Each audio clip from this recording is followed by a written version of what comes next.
Yeah, I think that's standard opinion nowadays, is to not like the Ditto. But to be fair, I've only played Nazza twice, I think, and I beat his Corrin and then lost to his Byleth, which I think part of that was just kind of obviously way more familiar with the Corrin matchup, but clearly his Byleth is on the same level, or at least a very similar level to his Corrin, to the point that he can very confidently pick Byleth against players that are, I'd say, like close to evenly matched to him.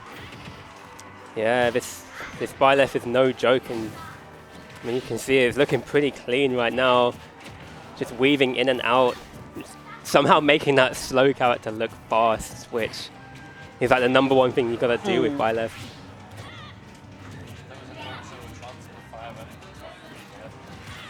True. Yeah. In fact, not just a non-zero chance, but like quite a high chance. That it's essentially just down to me to try and wedge a Pokemon in there.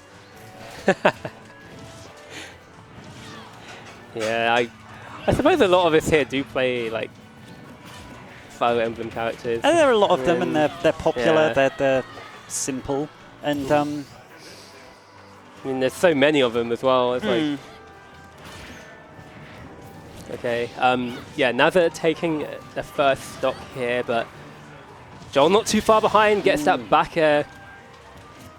Yeah, just kind of narrows down like Nazza's options there. Yeah, no, it was looking pretty dominant for Nazza, but I think as soon as Jole like got his advantage state, he got to play the game he wanted and found a stock off it. So I think it's just, I know Jole has, I've heard him like say a few times, he often like struggles with matchups against other characters who are like have similar range to Corrin or better range, and obviously it does look like the reason Nazza's winning neutral when he is because he's just spacing those back airs and forward airs, and Jole doesn't really know how to respond to that. Yeah, that's a common sentiment. Oh no! Oh! No. Nazza just had to make sure that Jole had no chance of making it back there. Unfortunate SD / I don't think that's an SD. I think Corrin would have grabbed the ledge there. Oh, maybe. I think Corrin like has a surprising amount of surprisingly big like ledge grab. I don't know. I feel like I've seen Jole make those back before. Oh, okay. But regardless, that was good pickup by Naz just to make sure. Yeah. At least that's the kind of thing. I feel like if I were in Naz's situation, I would assume he's dead and he would grab ledge, and I'd be like, why didn't I down it? Oh yeah. Yeah, definitely worth just going for it. Because I mean, especially like Byleth down there is going to kill like, no matter where it hits. So, okay, but we are back to even stocks here, and oh my gosh, that forward smash frames away.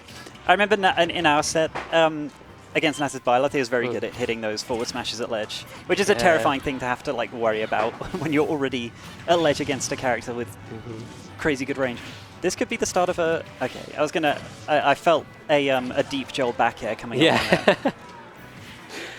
Okay, and speaking of Jole, he's kind of in the driver's seat right now. Speaking of, one of the two players in this match.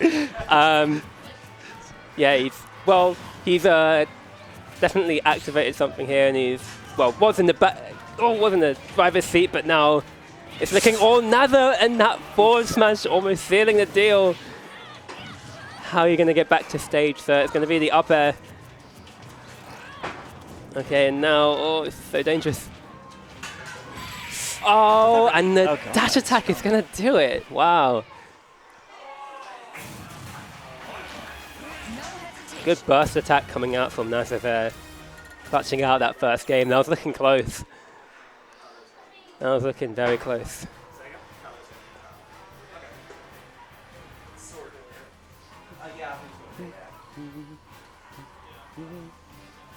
Yeah, Nazza was dictating the pace of that, most of that game, and then Jole just fighting back. Almost had it. That was a very close first game. And this is a best of 5, actually, now. We are in When Is Semi's territory, so this will be interesting. And I think we're probably going to keep these character picks as well, because, as I said before, Nazza doesn't like for Ditto too much. And yeah, he doesn't like it, but that being said, he has, I think, consistently beaten Jole in it, so I think, I don't know, it at least makes sense to like keep the Corrin, like not write the Corrin off, because I definitely think if Jole starts to figure the Byleth out, it would completely make sense to go Corrin. Yeah. Alright, so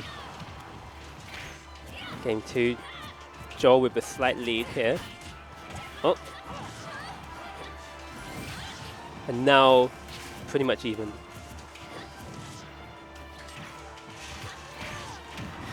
Oh, nice pin.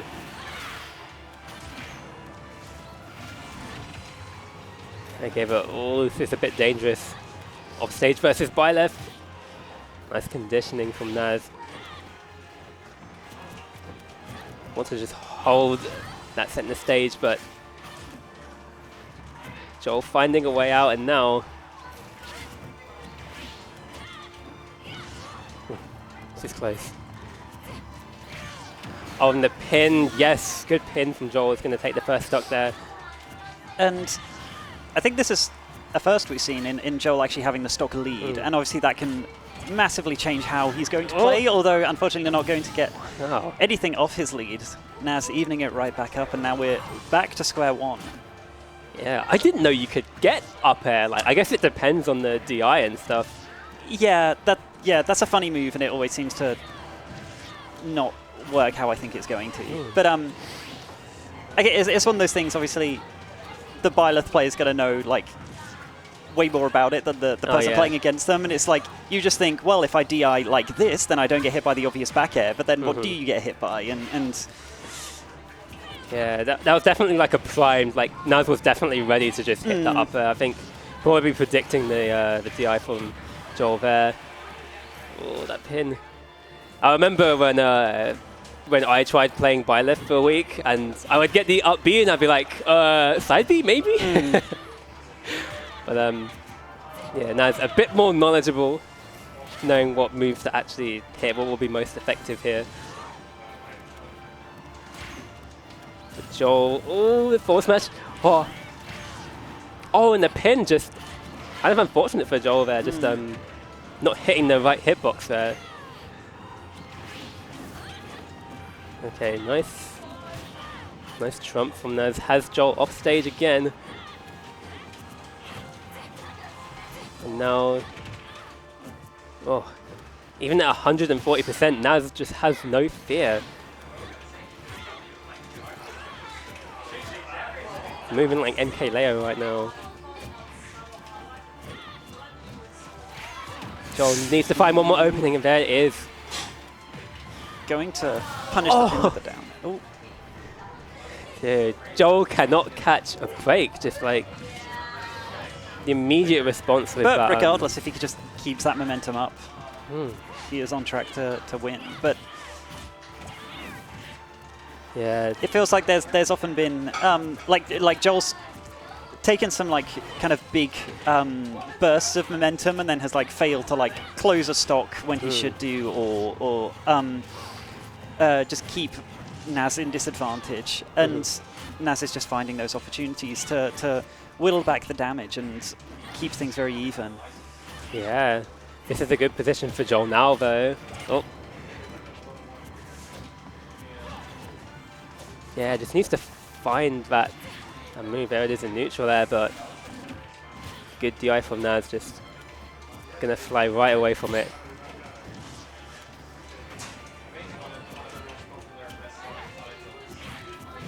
Oh!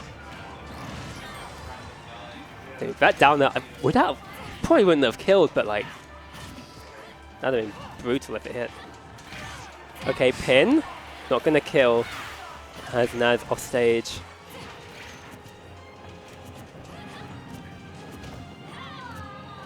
And, oh. Okay, now, oh, this is so dangerous. Okay, the up B.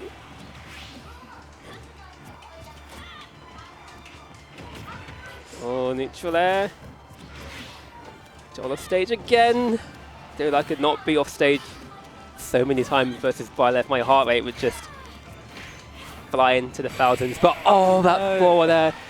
Again, another close game. But yeah, as you mentioned, Jole just unable to close it out. Especially because, like in that last interaction, he had a back air on Nazza's roll and just, like, fast fell too fast and then it didn't come out.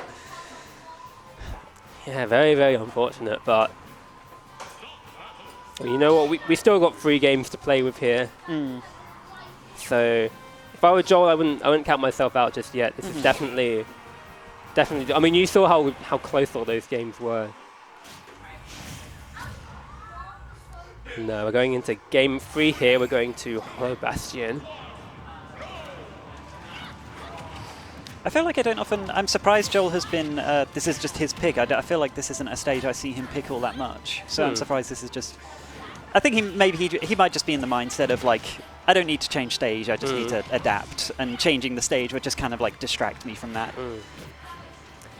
Yeah, like, now you mention it, this isn't a stage I see Jole go on too often. But, yeah, as you said, like, it's definitely not... Oh, definitely not the stage that's the...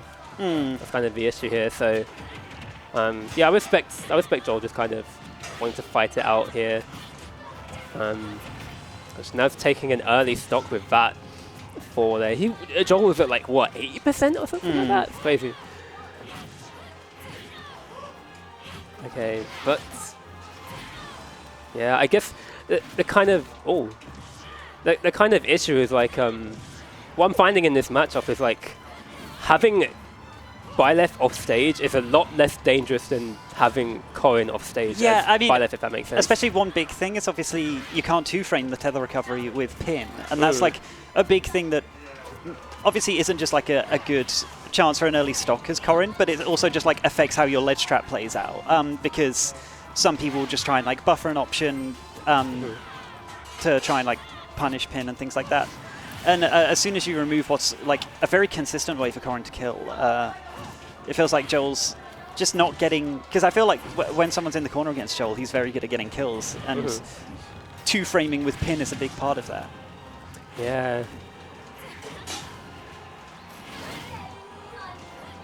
Yeah, agreed. It's like... Because, yeah, that is normally a place where Corrin like excels in. And like, even though Corrin's definitely got like the speed advantage, I suppose, it's just about like making the most of those kind of weaknesses. I think something I'd like to see a bit more from Jole in this matchup is trying to like send Byleth upwards, because like Byleth is notoriously terrible at landing. So, and like Corrin is one of the best like jugglers in the game. So I mean, I'm not an expert in this matchup by any means, but that's kind of what I'm seeing now.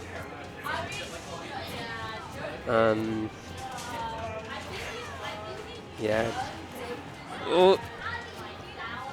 He needs to close out the stock somehow if he wants to get to that game 4 here, but Naz, again off stage or like ledge trap situation now.